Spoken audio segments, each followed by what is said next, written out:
अथ श्री यमस्तोत्र। ऋषिपुत्र उवाच त्वं धाता च विधाता च श्राद्धे चैव हि दृश्यसे। पितॄणां परमो देवः चतुष्पाद नमोऽस्तु ते। कालज्ञश्च कृतज्ञश्च सत्यवादी दृढव्रतः। प्रीतनाथ महाभाग धर्मराज नमोऽस्तु ते। कर्ता कारयिता चैव भूतभव्यभवत्प्रभो। पावको मोहनश्चैव क्षंक्षेपो विस्तरस्तथा। दण्डपाणे विरूपाक्ष पाशहस्त नमोऽस्तु ते। आदित्यसदृशाकार सर्वजीवहर प्रभो। कृष्णवर्णदुराधर्ष तैलरूप नमोऽस्तु ते। मार्तण्डसदृश श्रीमान् मार्तण्डसमतेजसा। हव्यकव्यवः त्वं हि प्रभविष्णो नमोऽस्तु ते। पापहन्ता व्रतिश्राद्धि नित्ययुक्तो महातपाः। एकदृग्बहुदृग्भूत्वा कालमृत्यो नमोऽस्तु ते। क्वचिद्दण्डी क्वचिन्मुण्डी क्वचित्कालो दुरासदः। क्वचिद्बालः क्वचिद्वृद्धः क्वचिद्रौद्र नमोऽस्तु ते। त्वया विराजितो लोकः शासता धर्महेतुना। प्रत्यक्षं दृश्यते देव त्वद्विना न च सिद्ध्यति। देवानां परमं दैवं तपसां परमं तपः।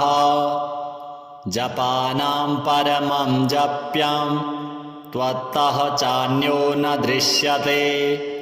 ऋषयो वा तथा क्रुद्धा हतबन्धुसुहृज्जनाः।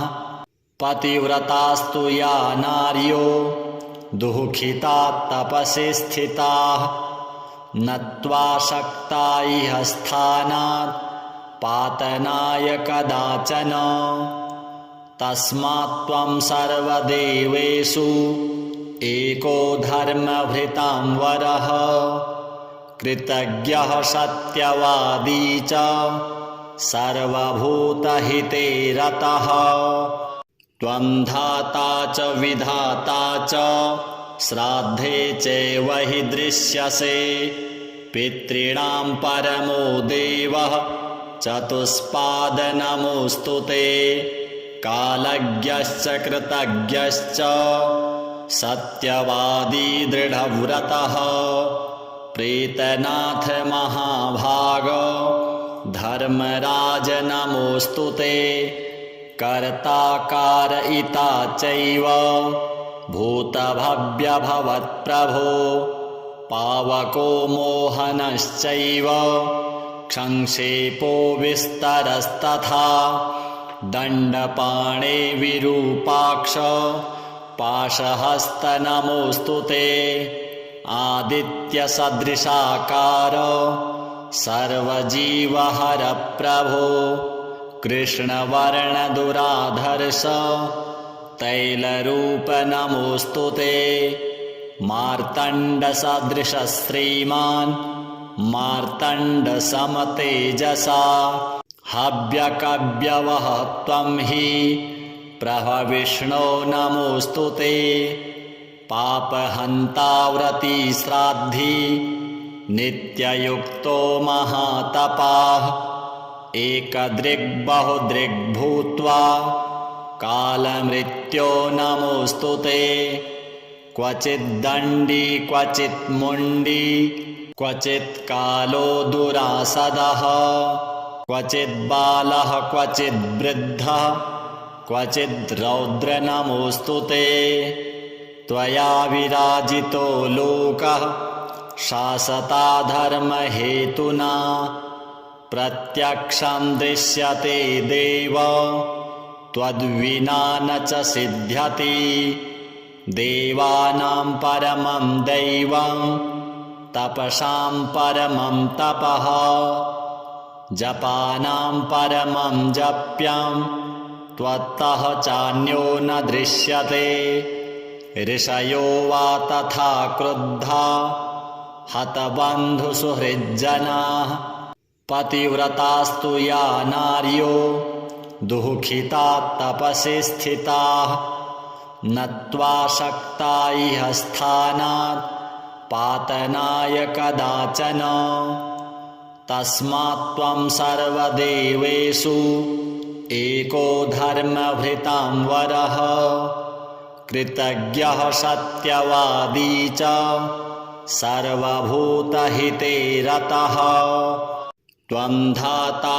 च विधाता च श्राद्धे चैव हि दृश्यसे पितॄणां परमो देवः चतुष्पाद नमोऽस्तु ते कालज्ञश्च कृतज्ञश्च सत्यवादी दृढव्रतः प्रीतनाथ महाभाग धर्मराज नमोऽस्तु ते कर्ता कारयिता चैव भूतभव्यभवत्प्रभो पावको मोहनश्चैव क्षंक्षेपो विस्तरस्तथा दण्डपाणे विरूपाक्ष पाशहस्त नमोऽस्तु ते आदित्यसदृशाकार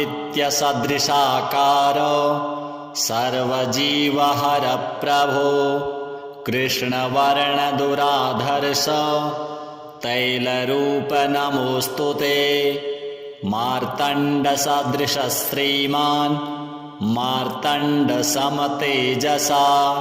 हव्यकव्यवः त्वं हि प्रभविष्णो नमोऽस्तु ते पापहन्ताव्रती श्राद्धि नित्ययुक्तो महातपाः एकदृग्बहुदृग्भूत्वा कालमृत्यो नमोऽस्तु ते क्वचिद्दण्डी क्वचिन्मुण्डी क्वचित् कालो दुरासदः क्वचिद्बालः क्वचिद्वृद्धः क्वचिद्रौद्र नमोऽस्तु ते त्वया विराजितो लोकः शासता धर्महेतुना प्रत्यक्षं दृश्यते देव त्वद्विना न च सिद्ध्यति देवानां परमं दैवं तपसां परमं तपः जपानां परमं जप्यं त्वत्तः चान्यो न दृश्यते ऋषयो वा तथा क्रुद्धा हतबन्धुसुहृज्जनाः पतिव्रतास्तु या नार्यो दुःखिता तपसि स्थिताः नत्वा शक्ता इह स्थानात् पातनाय कदाचन तस्मात् त्वं सर्वदेवेषु एको धर्मभृतां वरः कृतज्ञः सत्यवादी च सर्वभूतहिते रतः त्वं धाता च विधाता च श्राद्धे चैव हि दृश्यसे पितॄणां परमो देवः चतुष्पाद नमोऽस्तु ते कालज्ञश्च कृतज्ञश्च सत्यवादी दृढव्रतः प्रीतनाथ महाभाग धर्मराज नमोऽस्तु ते कर्ता कारयिता चैव भूतभव्यभवत्प्रभो पावको मोहनश्चैव क्षंक्षेपो विस्तरस्तथा दण्डपाणे विरूपाक्ष पाशहस्त नमोऽस्तु ते आदित्यसदृशाकार सर्वजीवहर प्रभो कृष्णवर्णदुराधर्ष तैलरूप नमोऽस्तु ते मार्तण्डसदृशः श्रीमान् मार्तण्डसमतेजसा हव्यकव्यवः त्वं हि प्रभविष्णो नमोऽस्तु ते पापहन्ताव्रती श्राद्धि नित्ययुक्तो महातपाः एकदृग्बहुदृग्भूत्वा कालमृत्यो नमोऽस्तु ते क्वचिद्दण्डी क्वचिन्मुण्डी क्वचित्कालो दुरासदः क्वचिद्बालः क्वचिद्वृद्धः क्वचिद्रौद्र नमोऽस्तु ते त्वया विराजितो लोकः शासता धर्महेतुना प्रत्यक्षं दृश्यते देव त्वद्विना न च सिद्ध्यति देवानां परमं दैवं तपसां परमं तपः जपानां परमं जप्यं त्वत्तः चान्यो न दृश्यते ऋषयो वा तथा क्रुद्धा हतबन्धुसुहृज्जनाः पतिव्रतास्तु या नार्यो दुःखिता तपसि स्थिताः नत्वा शक्ता इह स्थानात् पातनाय कदाचन तस्मात् त्वं सर्वदेवेषु एको धर्मभृतां वरः कृतज्ञः सत्यवादी च सर्वभूतहिते रतः त्वं धाता च विधाता च श्राद्धे चैव हि दृश्यसे पितॄणां परमो देवः चतुष्पाद नमोऽस्तु ते कालज्ञश्च कृतज्ञश्च सत्यवादी दृढव्रतः प्रीतनाथ महाभाग धर्मराज नमोऽस्तु ते कर्ता कारयिता चैव भूतभव्यभवत्प्रभो पावको मोहनश्चैव क्षंक्षेपो विस्तरस्तथा दण्डपाणे विरूपाक्ष पाशहस्त नमोऽस्तु ते आदित्यसदृशाकार सर्वजीवहर प्रभो कृष्णवर्णदुराधर्ष तैलरूप नमोऽस्तु ते मार्तण्डसदृशः श्रीमान् मार्तण्डसमतेजसा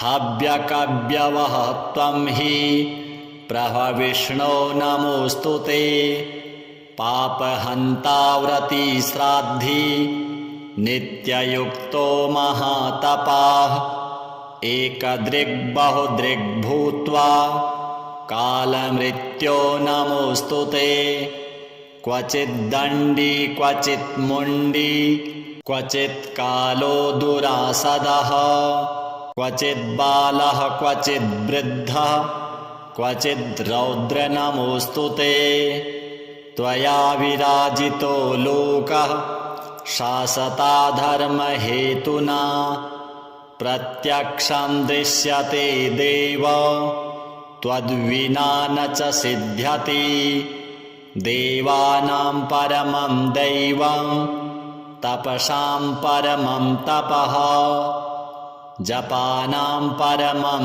जप्यं त्वत्तः चान्यो न दृश्यते ऋषयो वा तथा क्रुद्धा हतबन्धुसुहृज्जनाः पतिव्रतास्तु या नार्यो दुःखिता तपसि स्थिताः नत्वा शक्ता इह स्थानात् पातनाय कदाचन तस्मात् त्वं सर्वदेवेषु एको धर्मभृतां वरः कृतज्ञः सत्यवादी च सर्वभूतहिते रतः त्वं धाता च विधाता च श्राद्धे चैव हि दृश्यसे पितॄणां परमो देवः चतुष्पाद नमोऽस्तु ते कालज्ञश्च कृतज्ञश्च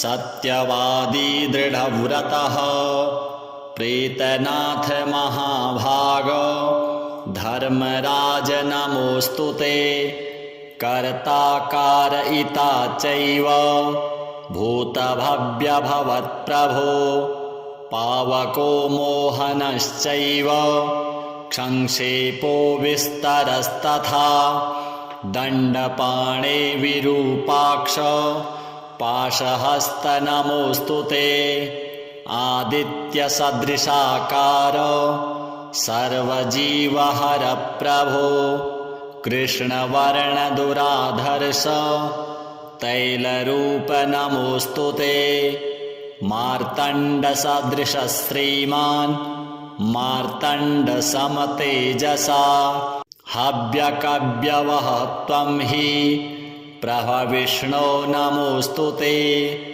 पापहन्ताव्रती श्राद्धि नित्ययुक्तो महातपाः एकदृग्बहुदृग्भूत्वा कालमृत्यो नमोऽस्तु ते क्वचिद्दण्डी क्वचिन्मुण्डी क्वचित्कालो दुरासदः क्वचिद्बालः क्वचिद्वृद्धः क्वचिद्रौद्र नमोऽस्तु ते त्वया विराजितो लोकः शासता धर्महेतुना प्रत्यक्षं दृश्यते देव त्वद्विना न च सिद्ध्यति देवानां परमं दैवं तपसां परमं तपः जपानां परमं जप्यं त्वत्तः चान्यो न दृश्यते ऋषयो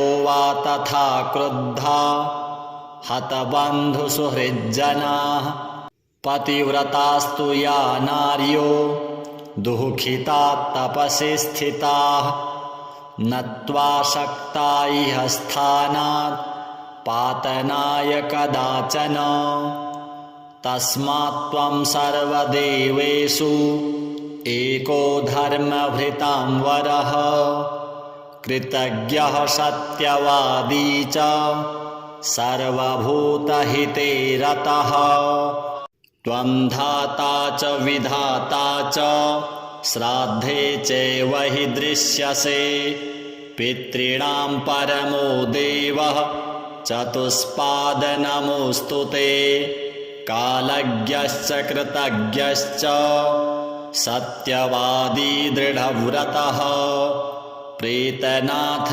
महाभाग धर्मराज नमोऽस्तु ते कर्ता कारयिता चैव भूतभव्यभवत्प्रभो पावको मोहनश्चैव क्षंक्षेपो विस्तरस्तथा दण्डपाणे विरूपाक्ष पाशहस्त नमोऽस्तु ते आदित्यसदृशाकार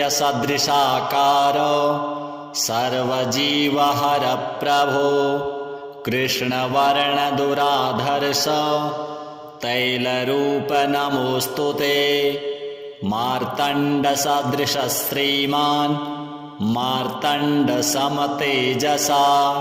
हव्यकव्यवः त्वं हि प्रभविष्णो नमोऽस्तु ते पापहन्ताव्रती श्राद्धि नित्ययुक्तो महातपाः एकदृग्बहुदृग्भूत्वा कालमृत्यो नमोऽस्तु ते क्वचिद्दण्डी क्वचिन्मुण्डी क्वचित्कालो दुरासदः क्वचिद्बालः क्वचिद्वृद्धः क्वचिद्रौद्र नमोऽस्तु ते त्वया विराजितो लोकः शासता धर्महेतुना प्रत्यक्षं दृश्यते देव त्वद्विना न च सिद्ध्यति देवानां परमं दैवं तपसां परमं तपः जपानां परमं जप्यं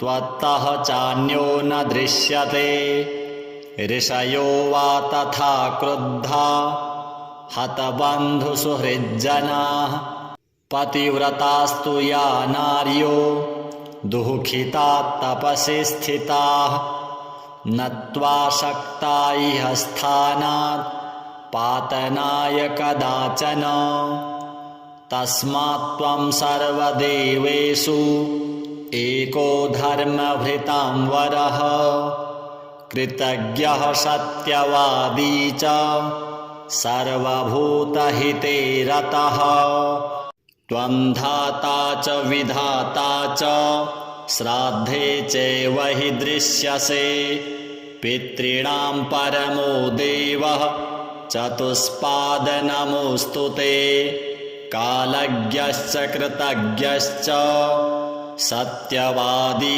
दृढव्रतः प्रीतनाथ महाभाग धर्मराज नमोऽस्तु ते कर्ता कारयिता चैव भूतभव्यभवत्प्रभो पावको मोहनश्चैव क्षंक्षेपो विस्तरस्तथा दण्डपाणे विरूपाक्ष पाशहस्त नमोऽस्तु ते आदित्यसदृशाकार सर्वजीवहर प्रभो कृष्णवर्णदुराधर्ष तैलरूप नमोऽस्तु ते मार्तण्डसदृशश्रीमान् मार्तण्डसमतेजसा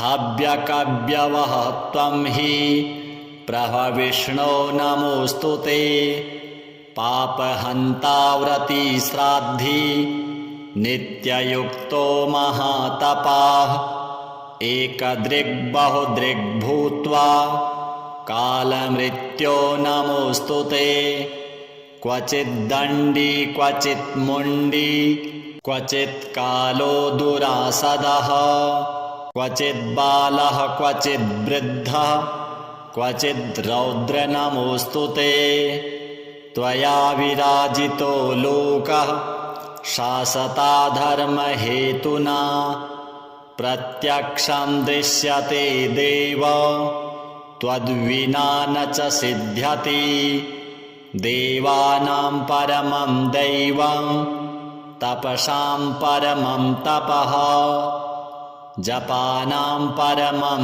जप्यं त्वत्तः चान्यो न दृश्यते ऋषयो वा तथा क्रुद्धा हतबन्धुसुहृज्जनाः पतिव्रतास्तु या नार्यो दुःखिताः तपसि स्थिताः नत्वा शक्ता इह स्थानात् पातनाय कदाचन तस्मात् त्वं सर्वदेवेषु एको धर्मभृतां वरः कृतज्ञः सत्यवादी च सर्वभूतहिते रतः त्वं धाता च विधाता च श्राद्धे चैव हि दृश्यसे पितॄणां परमो देवः चतुष्पाद नमोऽस्तु ते कालज्ञश्च कृतज्ञश्च सत्यवादी दृढव्रतः प्रीतनाथ महाभाग धर्मराज नमोऽस्तु ते कर्ता कारयिता चैव भूतभव्यभवत्प्रभो पावको मोहनश्चैव क्षंक्षेपो विस्तरस्तथा दण्डपाणे विरूपाक्ष पाशहस्त नमोऽस्तु ते आदित्यसदृशाकार सर्वजीवहर प्रभो कृष्णवर्णदुराधर्ष तैलरूप नमोऽस्तु ते मार्तण्डसदृशश्रीमान् मार्तण्डसमतेजसा हव्यकव्यवः त्वं हि प्रभविष्णो नमोऽस्तु ते पापहन्ताव्रती श्राद्धि नित्ययुक्तो महातपाः एकदृग्बहुदृग्भूत्वा कालमृत्यो नमोऽस्तु ते। क्वचिद्दण्डी क्वचिन्मुण्डी क्वचित्कालो दुरासदः क्वचिद्बालः क्वचिद्वृद्धः क्वचिद्रौद्र नमोऽस्तु ते। त्वया विराजितो लोकः शासता धर्महेतुना प्रत्यक्षं दृश्यते देव त्वद्विना न च सिद्ध्यति। देवानां परमं दैवं तपसां परमं तपः जपानां परमं जप्यं त्वत्तः चान्यो न दृश्यते। ऋषयो वा तथा क्रुद्धा हतबन्धुसुहृज्जनाः पतिव्रतास्तु या नार्यो दुःखिता तपसि स्थिताः नत्वा शक्ता इह स्थानात् पातनाय कदाचन। तस्मात् त्वं सर्वदेवेषु एको धर्मभृतां वरः कृतज्ञः सत्यवादी च सर्वभूतहिते रतः। त्वं धाता च विधाता च श्राद्धे चैव हि दृश्यसे। पितॄणां परमो देवः चतुष्पाद नमोऽस्तु ते। कालज्ञश्च कृतज्ञश्च सत्यवादी दृढव्रतः प्रीतनाथ महाभाग धर्मराज नमोऽस्तु ते। कर्ता कारयिता चैव भूतभव्यभवत्प्रभो पावको मोहनश्चैव क्षंक्षेपो विस्तरस्तथा दण्डपाणे विरूपाक्ष पाशहस्त नमोऽस्तु ते। आदित्यसदृशाकार सर्वजीवहर प्रभो कृष्णवर्णदुराधर्ष तैलरूप नमोऽस्तु ते। मार्तण्डसदृश श्रीमान् मार्तण्डसमतेजसा हव्यकव्यवः त्वं हि प्रभविष्णो नमोऽस्तु ते।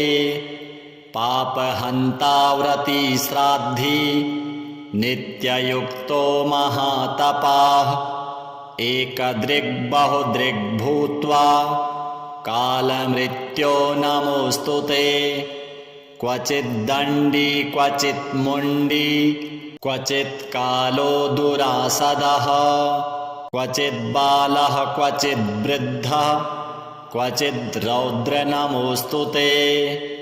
त्वया विराजितो लोकः शासता धर्महेतुना प्रत्यक्षं दृश्यते देव त्वद्विना न च सिद्ध्यति।